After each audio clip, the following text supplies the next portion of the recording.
Hey everyone, thank you for joining me for my top 10 favorite movies that I've seen in 2024 so far. We're halfway through the year, and while this year doesn't match up to last year where we had like banger after banger in every single month, I've seen a lot of great films this year, and one film that is already on my all-time list.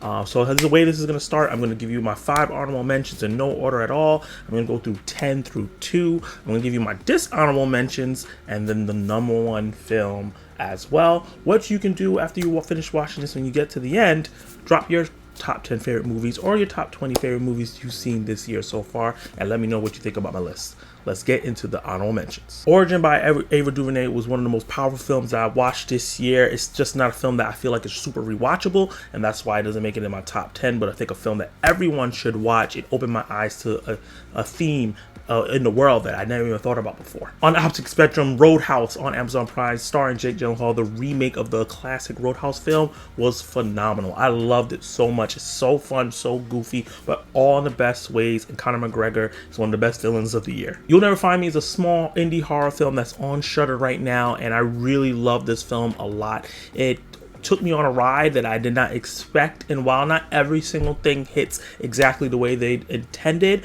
I think I can go rewatch this film and catch and pick up different things as I go. And the biggest movie of the year so far in terms of the box office, and one of the fastest movies to get to $1 billion as an animated film, Inside Out 2. What an emotional roller coaster. What a way to follow up a very great classic animated movie and to just elevate it in almost every single way. I like Inside Out and Inside Out 2 about the same, but I really love this film, and it deserves all the praise and all the success.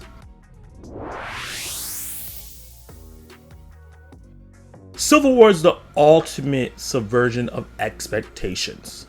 You can't keep getting away with it! Alex Garland is a writer-director that I really enjoy a lot of his work, his TV shows, his films. Every time you go into it thinking you know what's going to happen, he always finds a way to subvert your expectations in a way that's just crazy, like Men, or really profound, like Deaths. Even something like Annihilation, one of my favorite sci-fi films. So going into this film, I was really interested to see how he was, as someone that's not American, going to tackle what it would look like as an American Civil War that might happen, especially with the political climate that is going on now. And I think the way the marketing was done, I think people expected this to be like a red state versus blue state, and all these political things going about, and that's why the war is happening, all this action. But instead, he subverted our expectations and really got the boots on the ground and showed some of the most important people that we always overlook, the photographers, and how their job is to be as unbiased as possible, try to stay safe in a crazy land and crazy war that goes on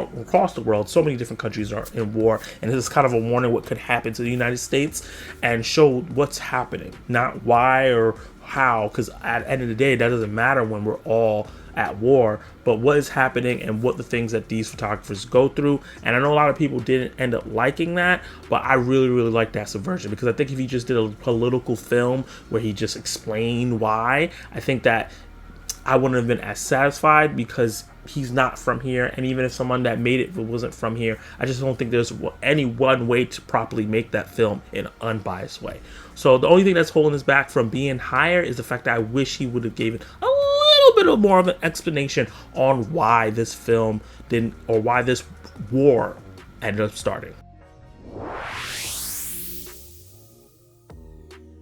Love Lies Bleeding is A24 sapphic crime thriller that's in the realm of like Thelma and Louise. Rose Glass, the director, captured the grime, the sweat, the violence, and the neon lights of the 80s perfect. Kristen Stewart and Katie O'Brien have fantastic chemistry. I really like both of their performances in this film a lot. Katie O'Brien being more of a standout, but Kristen Stewart is just showing once again that she's a great actress. She just needs to be doing these small indie roles, and I really was rooting for them, even though they were two broken people trying to make a broken world make sense.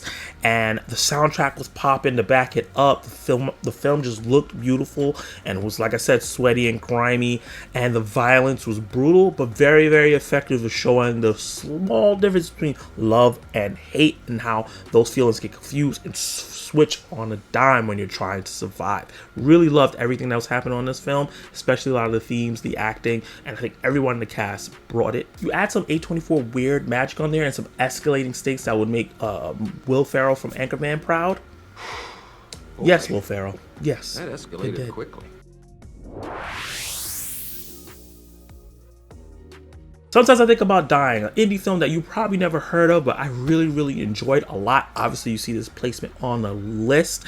I think just like Kristen Stewart, who was in the film before, that I just put on my list, I think Daisy really does a great job in these small indie films. She is also an actress that's been burnt by not being done justice in a big franchise. The film is about a lonely and socially awkward girl that works in an office that's struggling to make connections, and sometimes she has these very intrusive thoughts while she thinks about how to die every single day in all different possible ways. She looks outside, she sees a crane, she thinks about the crane falling on top of her. She sees a car parked, she thinks about the car starting and hitting her. She's always thinking about dying. She has this existential dread. She feels like she doesn't have anything to really live for.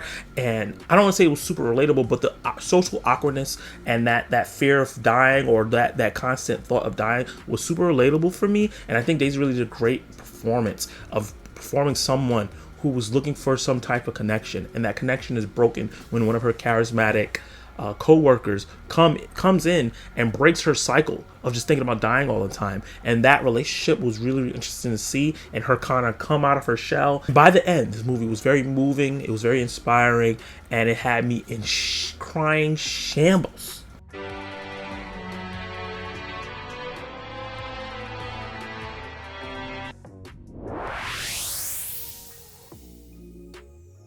Challenges. Going into this film, it was known as the Zendaya threesome movie.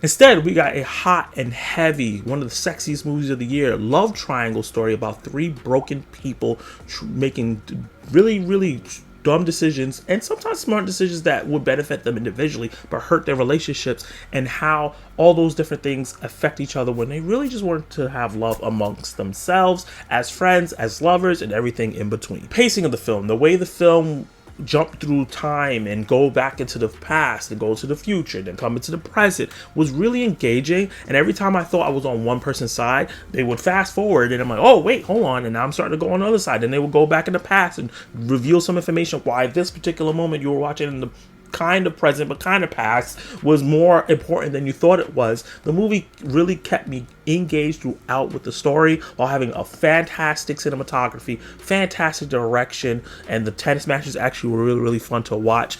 Really three great performances that I really, really enjoyed, and I love the way it ended. It was very artsy fartsy, and I know a lot of people had a problem with it, but I love what it represented. While I wasn't a big fan of the soundtrack because I thought it was very, very intrusive and didn't always fit the scene, overall, I think this movie was a blast, and I can't wait to watch it again. Kingdom of the Planet of the Apes was one of the biggest surprises me for this year, because I'm a big fan of the Caesar trilogy. It's my favorite trilogy of all time. And if you want that list on my YouTube, like maybe do a countdown video of my favorite trilogies, let me know in the comments down below if you'd like to see that video. Came into this film very trepidatious. I was worried, how are they going to continue the story, or are they going to completely ignore it? Can they top or match what they did with the Matt Reeves trilogy, even though he didn't do the first one, which is still great and very underrated, but I was blown away by what they did here. They honored everything that happened in the past trilogy while forging a new path, combining both things with the new world the way it is, the storylines that are building there, while also using the storylines and the name of Caesar throughout the film to elevate this one, so it still connects to everything there. All that's important, but we're getting these brand new characters that I fell in love with. Every single new one I really liked. I wanted to see them survive and move on into other films, and I think Proxima Caesar is one of the best villains of 2024 easily. What a wonderful day! While the movie's not perfect, it's a great start to a new trilogy. Hundreds of Beavers is another small film that you may have not heard of. It's very, very hard to get to watch this movie. I lucked out in getting to check it out. It's one of the most unique movies I've ever seen, if not the most unique movie I've ever seen. It's so unique that it's hard for me to talk about what the movie is about and why it's so great, because it takes elements from a lot of different things that we've seen, but the way it's put together is wholly unique in itself. It's about a drunken Applejack salesman who must go from zero to hero and become North America's greatest fur trapper by defeating hundreds of beavers. Sounds insane. Sounds like, what are you even talking about? It's in black and white. It's a silent film. It has the logic and physics of a Looney Tunes cartoon, and it also, all the animals are men dressed in animal costumes.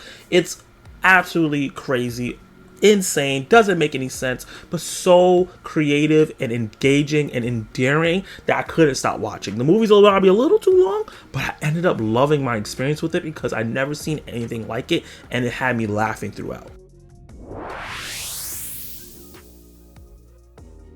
The prequel to one of the greatest action movies of all time, Fury Road, Furiosa, it does a great job of being the Bible to Fury Road's modern day. It's fantastical, it's mythological, and has lots and lots of stories. The action is fantastic, the cinematography is very unique and feels mystical. It makes you feel like you're in this dreamy haze of a film you're watching a lot of times, and it's like it's being told to you by someone recollecting the things that happen in the film. And the performances, Chris Hemsworth, phenomenal, one of his best performances ever done. Loved him. He's also one of the best villains of 2024. We've gotten a lot of great villains in 2024, honestly. And Anya Taylor-Joy as Furiosa. At first I was a little upset that they recasted Charlize Theron. I wish she could have done it, but now watching the film I understood why they kind of couldn't do it, because of the age that they were showing this Furiosa, and she did a great job of taking a lot of characteristics that Charlize brought in that first movie, the Fury Road movie, and bringing it here while adding it and making it her own. I loved her in this film, and the young actress that played the even younger Furiosa did a great job too. The movie has a unique feel, amazing action, a bombastic, loud soundtrack, and it does everything I needed to do, and it exceeded my expectations because I didn't think they would even come close to Fury Road after I saw it, and I was like, this is amazing. But they almost did it. The movie only doesn't top Fury Road because it's a different kind of film. It's not nonstop action. It has a plot and a story and things it wants to do and fan service that it wants to have, and I really dug all of it. The movie's too long, but it's super ambitious, and there's no reason a 70-year-old George Miller was ever able to make a movie this so much young energy, enthusiasm, and now I definitely want Mad Max Wasteland. Give me what I want. Give me what I want. You know what I want. Give me what I want, or I'm gonna continue to hurt people you love. Give me what I want. Give me what I want. You know what I want. You just... Turtles All the Way Down, based on a novel of the same name, is Isabella Mercad's breakout performance. Obviously, if you've seen her before, you've probably seen her Dora Explorer, and then you might have seen her in a movie that's going to be showing up on my list a little later, Madam Web. Where is going to show up on the list? Stay tuned to find out. But this is her breakout performance. I think she did a phenomenal job playing this character Aza, and I really love this movie overall. It's the type of movie that I go to watch movies for and watch movies at home or in the theaters for. She plays a character Aza who has a litany of mental issues that she's struggling with, trying to control but cannot. While she's trying to be a good daughter, she's trying to be a good best friend, she's trying to be a good girlfriend, and struggling and failing at a lot of these things because she can't get over these intrusive thoughts and these different things that she's dealing with all at the same time, while everyone doesn't fully understand everything that's going on in her brain. It's a constant struggle throughout the film, and I really love realistic, raw depiction of everything and all the relationships and how they developed and pulled out. They left no stone unturned. It had like a mystery of a death in behind it, and that wasn't the fully most developed thing that happened, but it didn't bring the movie down because I had so much fun watching the film while also caring about these characters, and I just wanted to give Aza such a big hug and tell her it was gonna be okay. Oh man, I really love this movie. Brought me to tears, made me laugh, got me all in my feels, and if you can do that, you're a top movie for me. Monkey Man, let's look. I've been excited for this movie since the first trailer. It got me at hello. I was super hyped to check this out. I was expecting a John Wick Indian clone, like an Indian John Wick clone, I should say, and it exceeded exceeded my expectations. This was way better than I expected. It was much more than I expected. Yes, the action is kind of similar in the same vein as a John Wick, but a little different, a little bit more violent than what John Wick does. You can see some things that you don't see in a John Wick film, but at the core of the movie, it's about vengeance, it's about revenge, it's about redemption. Character here has more depth than what we see in John Wick. I love that character, I love that series, but John Wick's a badass who's not a good person, but he's doing things that are super badass and you're rooting for him. The way Kid is, he is an everyday man doing badass things, but struggling, figuring things out, making mistakes, and you go on this journey with him as he is trying to get this revenge as long as through this Indian country, and also seeing the political climate and all these different things that's going on in the world while he is making a path forward. The movie has heart, it has soul. I know people didn't like the shaky cam, it didn't bother me that much, but the action is filmed so well for Dev Patel to come in and star in the movie, co-write it, co-produce it, and direct the film. I think he did a phenomenal job, and I love this film. Definitely gonna rewatch it. I actually own it. So I'm not just talking crap. Love Monkey Man. Before we get into my number one film of the year, and I'm pretty sure you know what it is, let's get into my dishonorable mentions, the 5 films that are at the bottom of my list of 2024. Rebel Moon Part 2. Ugh. I love Zack Snyder, but I don't know what the hell this was. It was so boring. Madam Web, I told you it was going to be on the list. It couldn't be number one. You know better than that. Damage, a film you might not heard of, but you might want to watch because it's really, really funny in the worst way possible. Mea Culpa, I don't know how Tyler Perry continues to get funding to make movies. This was atrocious. And The Secret Society of Magical Negroes. The only reason this is not the worst movie on my list is because Mea Culpa exists. I don't know what the hell they were thinking with this. This movie is insulting, stupid, and just poor in all ways. It's trash. Dune Part 2. I know people have been talking about this film over and over. It was so expected to obviously be on the top of my list. If you've seen or been on my channel for a while, I've talked about this movie. I did a 3-hour spoiler discussion. I did a review for it where I talked about it for 20 minutes. I've been raving about this film. I love Dune Part 1.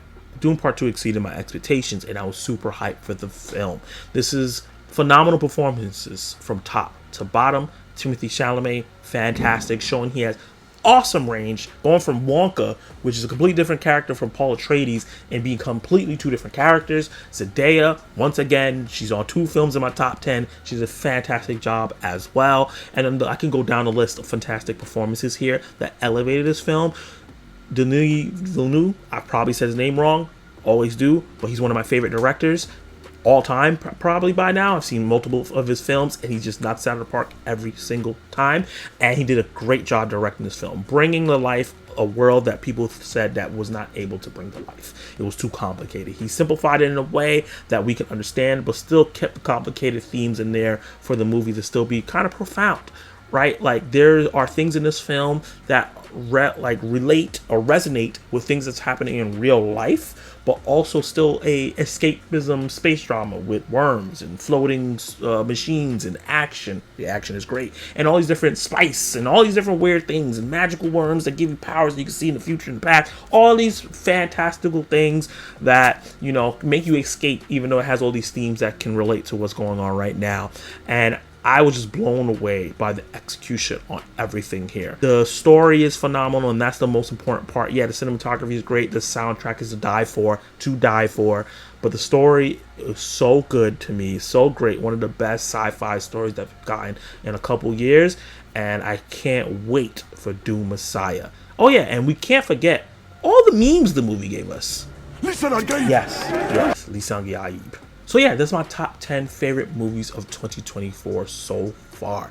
Like I said, the year hasn't been phenomenal, hasn't been crazy like how 2019 was. 2024 and 2023 I think were really, really great. But I think that I've seen a lot of great films. I have 3 films on here that I gave 5 out of 5s, and I think that the year is going to just get even better and better as we go. You know, we got Deadpool and Wolverine coming soon. We got Long Legs coming soon, Joker 2, plenty other films that are probably going to be added to my list. Let me know what your top 10 favorite movies that you've seen so far that isn't on my list. Maybe I missed it. so I can check it out, and let's discuss this in the comments. If you like my list, if you like the video, hit that like button and tap that subscribe button and hit the notification bell. You know, for my reviews, reactions, live discussions, and much more. You can watch more content right now.